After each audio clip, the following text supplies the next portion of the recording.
the major programs that we run to get more women in STEM. STEM stands for Science, Technology, Engineering, and Mathematics. If you can see the statistics, majority of the women are not involved in STEM. And if you look at the reasons, most of them feel like they lack mentors, some feel like it's not a field that they can do, or they just lack the platform, or they are not aware of the opportunities that are available in the STEM career. So one of the major programs Teknowgalz has been doing to ensure like more women are in STEM is the Mombasa Girls in STEM. Mombasa Girls in STEM, as the name suggests, it is a project, an initiative based in Mombasa. It was started by an organization called Teknowgalz. There's an organization called Teknowgalz 2014. They're the ones who started the initiative Mombasa Girls in STEM. So we partnered with them, also in collaboration with Swahili Port Hub. Okay, so as I was saying, Pwani Teknowgalz partnered with Tech Women to bring Mombasa Girls in STEM in Mombasa. So what we were doing was this initiative or program was targeting high school and also high school for both private and public schools in Mombasa.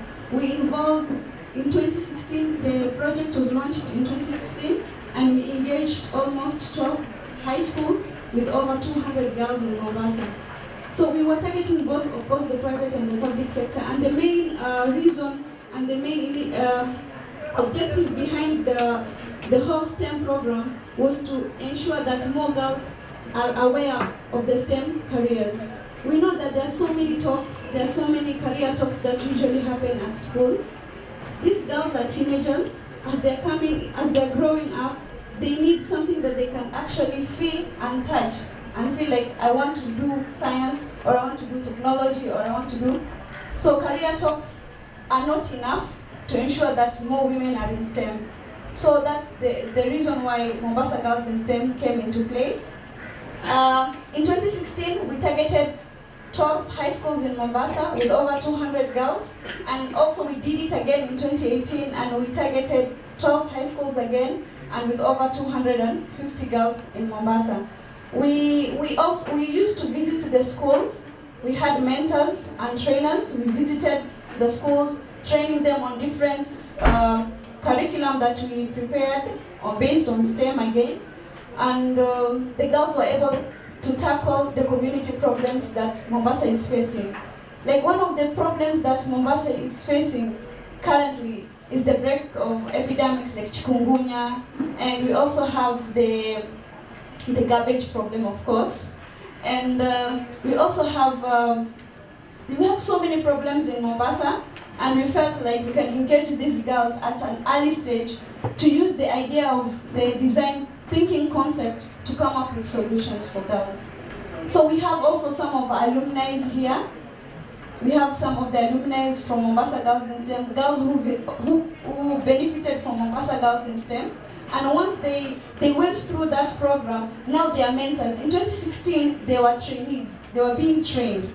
They were students. So once they were done with high school, they joined us as mentors. So in 2018, they became STEM mentors. They're the ones who were encouraging other girls to venture into STEM. So maybe Mombasa Girls in STEM alumni, maybe you can raise your hands. Mombasa Girls in STEM. Yes, these are some of our girls from 2016, and now they are mentors in Mombasa Girls in STEM for 2018. So thank you so much. I'm happy to see you all here, and let's enjoy and let's learn. Thank you. Thank you very much, Aisha. So with us, apart from Mombasa Girls in STEM, we've been involving girls in different programs. There's one called Teknowgalz, where we empower and encourage more girls to create mobile applications. And amongst us are girls from Memon. They were part of the girls we mentored. They came up with a project, and they used the same skills to develop an app, and they went for a competition and they won. So I would like to welcome Sakin and Muskan to come and share about the application. Assalamu alaikum and a very good morning to you all. I'm Sakina Bachu. I'm Muskan Jin, and we're here from Memon Academy to present to you an application called Motaka, which we developed to eradicate the problem of inappropriate garbage disposal. I'm sure many of you will agree with me when I say this, that today when we walk through the streets of Mombasa, every street, every lane has heaps of garbage. Not one or not two, but so many. And then with the heat over here, do you know how difficult it becomes to walk on the streets? It's, children who actually go to school on foot, it's become so difficult for them. And right now with the strikes on matatus and all that, how difficult is it to walk through town? It's very difficult. Yeah, with all that smell and it's so annoying and horrendous. So now, and then that's not it. When you walk and you see these mosquitoes breed from garbage heaps, and we come up with diseases like chikungunya, malaria, I'm sure you all have heard of them. And due to that, there's so many people who have to sit at home. And you know how we fall as a country economically. So many people, those young people who actually can bring a difference, sit at home because they're sick with all these things that have been brought about due to garbage. And due to this, we came up with an application called Motaka, and she will explain why we involved technology. Okay. First, I would like to elaborate on why there is improper garbage disposal. Many of us are so busy nowadays. All of us with our work, stress levels, everything. We don't have time to think about trivial matters such as garbage. And in the long run, these trivial matters can actually have very, very bad repercussions. As you know, technology has become very advanced nowadays. Everybody owns a cell phone, everybody has a TV in their house, tabs, laptops, everything. So we decided to use technology because that's the easiest and fastest way to reach the maximum number of people. Okay, so our application is for two people, the hire and the collector. As a collector, you register with us, or you can register in our application by providing your important details, and you fit in those details. You fit them in the application, like your important details, like for example your name, your email, the days you're available, the area you're available in, and the area and your price per sec.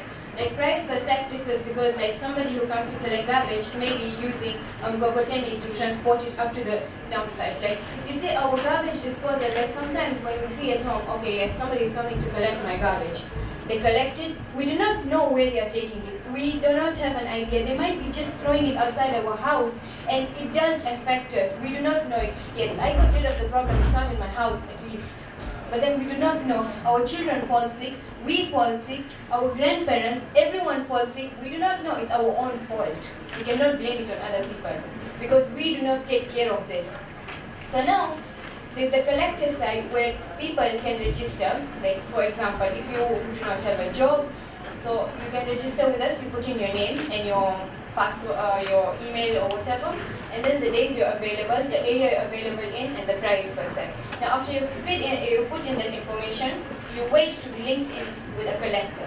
So we have the collector side where you put in your name and your important details of course, and we have this aspect of sign up and login.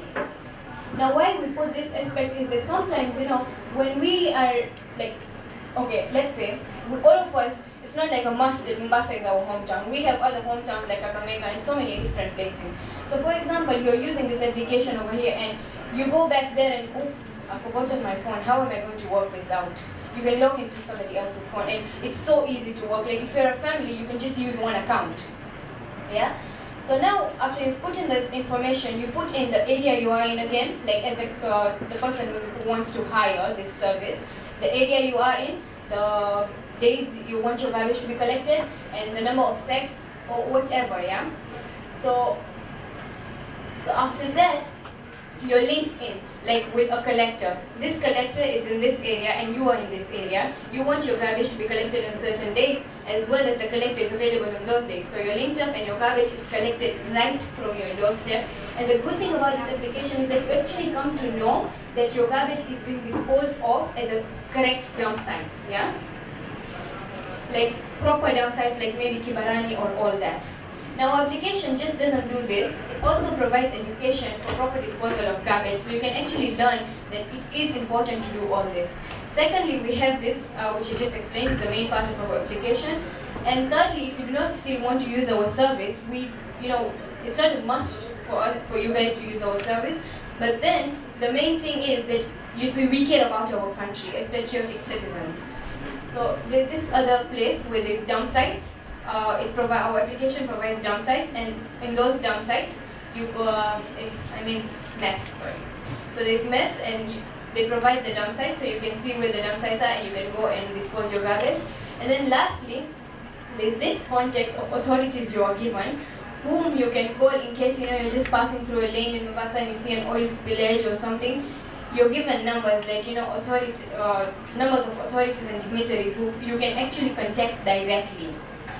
I don't think I will be able to show my application, but this is what it looks like. How many people can see? So it's like, this is the proper methods of disposal, as I said. And then, after that, we have the hire side and the collector side. See, like, you put in your name, the days you're available, and your price per second, the area you are in, and you submit your information. And this is the hire side, like I said, you can log in or you can sign up, and the other information comes. This is the dump sites, like we provide you with a map, and you just press on sites, and I get them. And then we have helplines, like I just explained, for the dignitaries, in case you want to just directly contact, like not just a random person, but you want to bring a change in your city. We would like to thank Pwani Teknowgalz for creating the opportunity for us to actually learn about these things, to create that interest in us. And thank you for listening to us.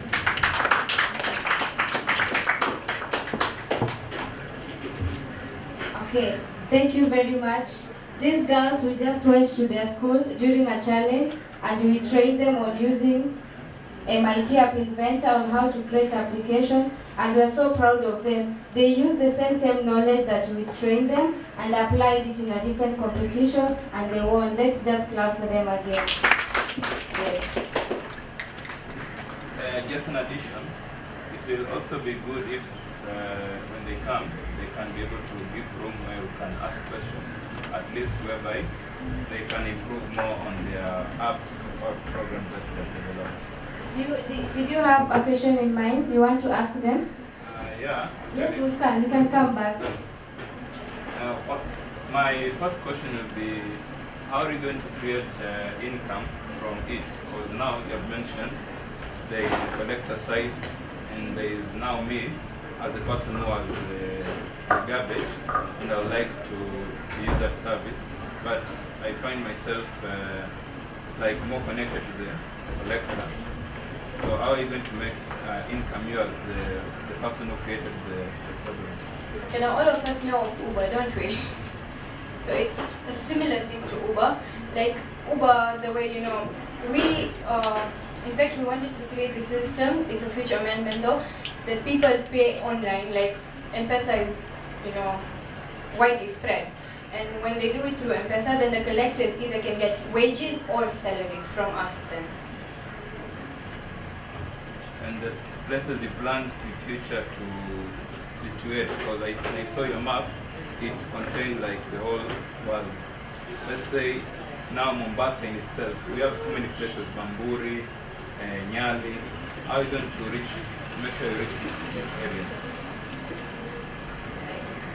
The location, your target market, your target. Like, how are we going to reach our target market? So initially we plan to start with Mombasa because we are people from Mombasa and Mombasa is experiencing this problem at large.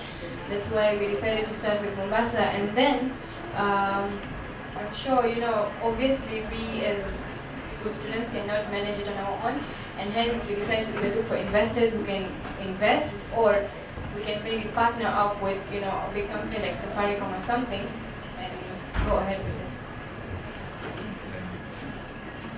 I think also maybe to elaborate or put the question more clear, they were asking, how are you going to use, or how are you going to be able to reach different people? How do you plan? Do you plan to do it on social media? Do you plan?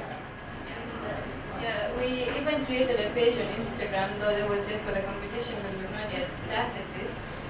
We created a page on Instagram and we put it up. So obviously, if we are using technology, we use it fully, like even for the advertisement, for the walking, for everything. Anyone else with a question? So, thank you very much. Okay, before our speakers come in, I would like to call one of Mombasa Girls in STEM alumni. The reason why we are doing this is for you to see real examples of girls who just finished high school and now they are pursuing careers in technology. Others have joined university colleges, others are still on the process of joining. So I would like to welcome Laura Leslie to come and share experience how she joined Mombasa Girls in STEM when she was a student, then later she joined Pwani Teknowgalz and what she's currently doing. Hello everyone. Okay, I'm Laura Leslie, and my African name is Achille. I'm here to share my experience in Pwani Teknowgalz, and it's been a journey that did not just start 2 months ago, 3 months ago. It started back then when I was in high school. That is 2016, and back then I was in Form 3. So we had a program called Mombasa Girls in STEM that came to our school. And what these ladies were doing is to train girls to venture more into STEM fields, and that is science, technology, engineering, and mathematics. So the teacher went on ahead to pick us, and we were able to, it was an intensive event, and we did it for 5 to 6 months. And through that program, we were able to learn coding skills, and we also learned how to create apps using different platforms, MIT and Thinkable. So we majored mostly on Thinkable, and it was a nice experience. So when the program was off, I felt like I needed to do more. So because it was running for 5 to 6 months, there was nothing. I was like asking myself, so what else can I do? What can I do with the skills that I've received? So I went through my Form 4, and after I completed my Form 4, I remember it was in December. I approached this place and asked if I could see Ruth. So Ruth told me that they're still offering more courses on tech. So I started my journey with learning on computer packages, and then I progressed to website development. So I'm a website developer, and yeah, so I'm supposed to start on mobile networking. That is yet to come. So Pwani Teknowgalz, my experience at Pwani Teknowgalz is not just about being impacted with IT skills. It's more than that. It's like getting a family that you never knew existed, because the classes are more interactive. It's not about teacher to madam to student and you, okay, we were told when you call us madam, we'll give you no assignments. So we never used to call them madam because we didn't want much work. So we used to just call them by their names because that's what they preferred. So the interaction was really cool. We did not just do that. They also involved us in other trainings. I have trained girls in the same program, Mombasa Girls in STEM, and I've also done some training on Africa Code Week. And I choose Life Africa. I'm working with them right now as a mentor. And I've done another one on, so it's Mombasa Girls in STEM, Africa Code Week. I choose Life Africa, and so many others that I've forgotten. And then, so what I've learned from this organization, they welcomed us. They didn't really need to look at our certificate. They didn't really value us according to what we got informed for. So it was like starting a new life again. So I found that very important to me, because after high school, I kind of got into a depression mode because I thought that all was over because of my grade. So I thought that I could not do more. But because of interacting with these ladies, I have done more. I have attended some hackathons that have really impacted my skill. There's one I did in Safaricom. Right now there's one I'm doing in Cisco IoT hackathon. And it's not because I am knowledgeable in those fields, but because in our program, we're being told to just try. don't shy off from this, because I know that definitely one day in my career life I'll have to join into these events. I'll have to start learning coding and into an intensive limit. So what I learned is the desire to push yourself into something. You don't really have to be perfect on it. And then also, yeah, so it's been really interactive, and I would advise you, if you have maybe the neighbors or your younger sisters, if those who have completed high school, please advise them to join Teknowgalz. They will really learn more. It's not just about a program that runs for 1 month or 2 months. There's more than that. And me standing here, it's because of them, because I used to be shy. I will not stand in front of a crowd. So there's some other skills that we're being taught: critical thinking, also design thinking, which are the 21st century skills that we need to progress in our careers. So please advise everyone who was completing high school, or those who want to learn more. It's not about the high school students. We also have students who are aged 30, 25. So it's not only for the high school students. You can always come in and add more to your skills. Thank you. Those are just a few examples of the girls. We have so many of them. Many of them are doing different things. And I want us to get a short video about a general overview about Pwani Teknowgalz and what.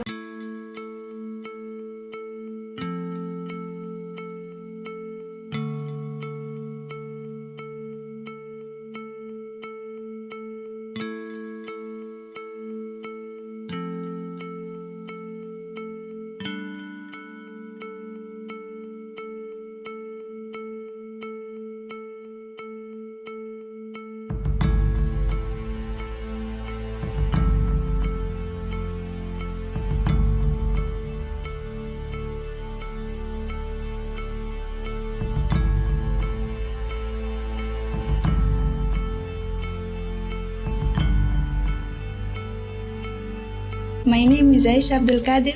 I'm a co-founder of Pwani Teknowgalz. Basically, at Pwani Teknowgalz, we mentor young girls to venture into STEM, that is science, technology, engineering, and mathematics. Personally, I'm a web developer, and I love to see more women doing tech. We are planning to have a sustainability plan where we are going to train ladies. They are going to pay, and then some of the money we are also going to empower other ladies who cannot pay for some of the programs that we do.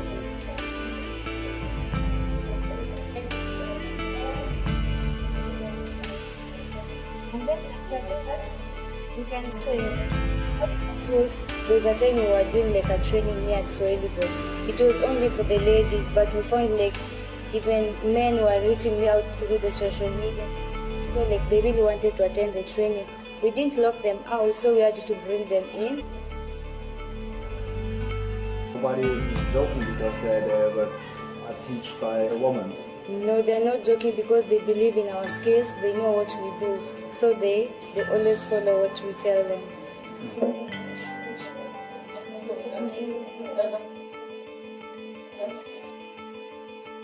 We have tutors who come around and teach us about the installation and how we can configure the websites and come up with our own websites.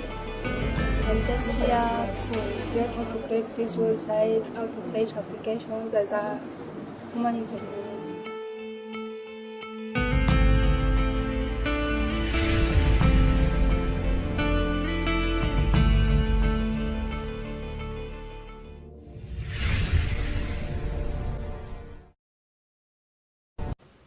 Hello everybody, my name is Sierra Reed and I'm a social and influencer relations manager over at Mozilla, the makers of Firefox, the web browser that fights for you. I am super excited to be here and speaking with all of you about the importance of privacy and security online. Because the truth is, our privacy and security is under constant threat. But there are things that you can do. Get informed, protect yourself, and make your voice heard. And we're gonna do all of those things by the end of this chat today. The internet only stays healthy if we trust it as a safe place to explore, transact, connect, and create. and everyone deserves an equal opportunity to access the internet to improve their lives and societies. We should all be able to choose with clarity and confidence what information that we're sharing with companies and understand the trade-offs that we're making when we share this information. How many of you have read the terms and conditions to all of the apps and services that you have signed up for? I know I haven't, because they're long. They're not made for an everyday user. And this is one way that we can start to push back, asking for clear terms and conditions. If we're giving over all of this information of our own, we should be able to understand what the trade-offs are. Now, a way that you can take privacy and security into your own hands, super, super easy, using strong and unique passwords. Can anyone guess what the most used password was? If you guessed password, you're correct. Kind of hoping you're laughing right now. But yes, password is the most frequently used password. Psst, if that's your password, please go change your password now. Why are strong, unique passwords so important? Well, when there's a data breach, oftentimes passwords are the first thing that hackers get their hands on. And they go and they sell this information to bidders on the dark web. And what they can then do is use that one password and try it across various platforms to see if they can get more things out of you.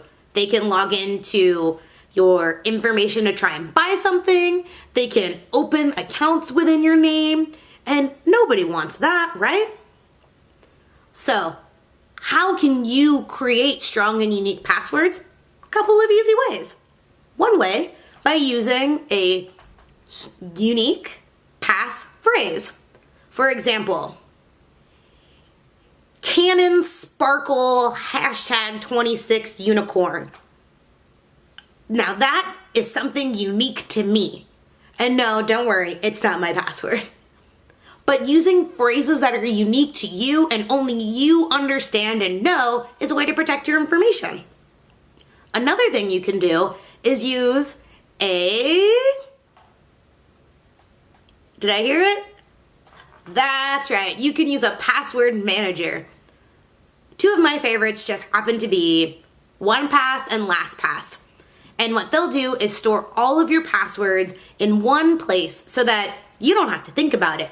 And the best part is, if you're notified that there's been a breach somewhere, you can easily and quickly change your password by using their password generators. Lockbox is also a Firefox password place for you to save those strong, unique passwords that you're now using and creating on your own. And something else that you could easily do is to use encrypted messaging services and encrypting your devices. If you were to lose your phone or your computer or a tablet, how much information of yours is on there that's unique and important to you that could also be used to hack or be sold? It's so important that we take safety and security on the devices that we use every day so that our information stays ours. One of my favorite messaging services to use that uses end-to-end encryption is Signal. And it's a free service that you can use and be able to talk to your friends. Other messaging services that are available using end-to-end encryption also include WhatsApp and Telegram. It's been really great being able to give you a couple of tips that you can take away to protect yourself online. By using the internet, it's important that you have all of the information in your hands to keep yourself safe and secure. Thank you so much for having me, and I hope that you enjoy the rest of your conference.